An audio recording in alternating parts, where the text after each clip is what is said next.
Fala galerinha, tudo bom? Como é que vocês estão? Aqui é o Franco, para a gente resolver juntos agora a questão 10 da prova de conhecimentos específicos do vestibular da Santa Casa 2025. Fechou? Então, bora lá. Acho que como a questão 9, a questão 9 e a questão 10 tem um texto comum, né? Então, vamos voltar aqui, ó. Fala sobre chimarrão e tudo mais. Isso que está destacado em amarelo é o que a gente usou para resolver a questão 9, né? E a gente já fez no outro vídeo, né? E aí na questão 10, acho que como a gente já comentou em alguns casos desse tipo, vale muito a pena ler o comando da questão, né? Para depois você ler o enunciado como um todo. Como que provavelmente o aluno já deve ter lido o enunciado para resolver a nova, então já tem uma noção mais ou menos do que se trata, que é sobre aquela questão de o que é o chimarrão e que processo de separação de mistura é utilizado é, durante a produção barra o beber dele, né? Tudo bem? Então vamos lá. O que está pedindo na questão 10, né? Então agora eu vou sublinhar de azul, né? Aí a gente vê o que cada parte era importante lá no enunciado comum, né? Então assim, item A, dê o nome da função orgânica ou pertence à substância 3. Então aqui agora o foco é substância 3. E depois classifique, né, a molécula dessa substância em relação à polaridade, ok? Então acho que isso é duas perguntas, né? Beleza. No item B, apresente a fórmula molecular da substância 2, tudo bem? Então, e escreva a equação da reação de combustão completa da substância 2, empregando coeficientes, nos coeficientes que começam, melhores valores inteiros. Né? Então, aí é uma particularidade que não é qualquer balanceamento que ele quer especificamente o balanceamento com o menor coeficiente inteiro possível. Então, vamos lá.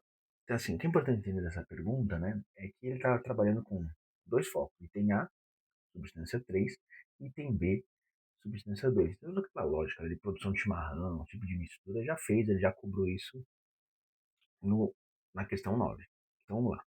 Como ele vai para isso, ele vai trabalhar com basicamente as duas estruturas, né, que a gente não discutiu, na verdade, na questão 9, que é a substância 2 e a substância 3. Vamos começar. No item A, ele pede especificamente em relação à substância 3. Fechou? Ele tinha duas perguntas. Primeiro, qual é a função orgânica dela e qual que é a polaridade dessa substância. Então, quando a gente olha para essa estrutura aqui, você percebe, na verdade, que é uma estrutura que só tem o quê? Carbono e hidrogênio. Então, a gente está falando, do ponto de vista de função orgânica, a gente está falando de um hidrocarboneto, certo? Além disso, quando você vê, em termos de polaridade, a diferença de eletronegatividade entre carbono e hidrogênio é relativamente pequena, né? Lembra aquela fila de eletronegatividade? Quem que era? O mais eletronegativo de todos é o flúor, depois o oxigênio, nitrogênio, lembra? Foi ontem no clube, briguei e saí correndo, tá, tá, tá, correndo para o hospital. Então, carbono e hidrogênio estão relativamente próximos. Isso faz com que a ligação carbono-hidrogênio seja pouco polar. Isso associado à geometria é, das ligações espaciais fazem com que a característica de um hidrocarboneto, de cadeias carbônicas, seja de ser predominantemente apolar. Fechou? Então, vamos lá na resposta aí do item A. Quando você pensa em é, substância 3, a gente está falando de um hidrocarboneto, né? Hidrocarboneto. E do ponto de vista de polaridade, estamos falando de uma estrutura apolar. Beleza? Agora vamos para B de bola. Aí o foco já é substância 2, tudo bem? Duas perguntas. Qual é a fórmula molecular da substância 2? E, segunda pergunta, escrever a equação de combustão completa com os menores coeficientes inteiros. Beleza? Então, é importante entender aqui que a gente vai precisar primeiro achar a fórmula molecular dessa estrutura. Então, vamos ver aqui a substância. Vou dar um zoom para facilitar a nossa vida, né? Certo? Então, tem várias maneiras de você achar a fórmula molecular dessa substância. Eu gosto, na verdade, essa é uma fórmula estrutural que mistura linha, né, com uma fórmula simplificada, eu gosto de fazer na forma simplificada para deixar bem explícito o que a gente está contando aqui. Então vamos lá, começar aqui, né? Então eu tenho um carbono, esse carbono está ligado em dois grupos CH3, certo? E aí vamos indo para a esquerda, né? Certo? Aí tem aqui CH2, CH2, CH2, vem aqui, ó, C, CH3, aí tem uma ligação dupla, carbono, simples. Agora saindo desse anel, né? CH dupla, CH, tudo bem? Aí aqui uma cetona e um outro CH3, fechou? Do ponto de vista de...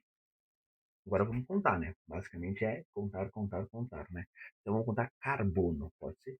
Então vamos lá, carbono. Eu vou aqui pintar de azul, pode ser, ó. 1, 2, 3, 4, 5, 6, 7, 8, 9, 10, 11, 12, 13. Boa, 13. Vou marcar aqui. C13. H. H que eu vou contar de vermelho, ó. 3, 4, 5, 6, 7, 8, 9, 10, 11, 12, 13, 14, 15, 16, 17, 18, 19, 20. Fechou? Então, 20 por aqui, 20. Certo? E aí, por fim, oxigênio, né? E aí, oxigênio só tem um, então só. Beleza? Então, fórmula molecular C13H20O. Então, vamos voltar lá para nossa folha, né? Fechou? Folha aqui. Então, do ponto de vista de substância 2, a fórmula molecular fica, né? C13H20O. Agora, do ponto de vista de reação, né? Equação de representar combustão completa, lembrar que combustão completa é o quê?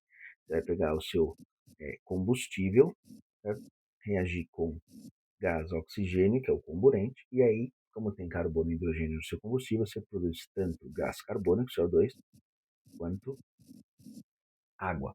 E agora vamos balancear. Para balancear, a melhor estratégia no primeiro momento é começar com o coeficiente 1 no combustível, então eu tenho 13 carbonos, logo 13 CO2.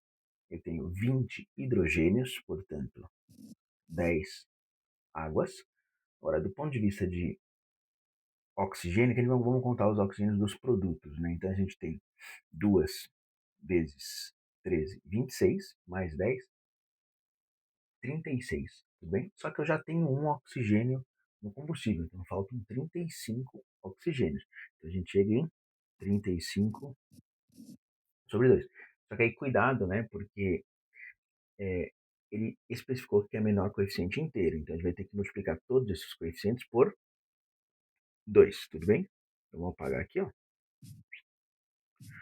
Multiplicando todos por 2, chegamos em 2, 35, 26 e 20. Tudo bem?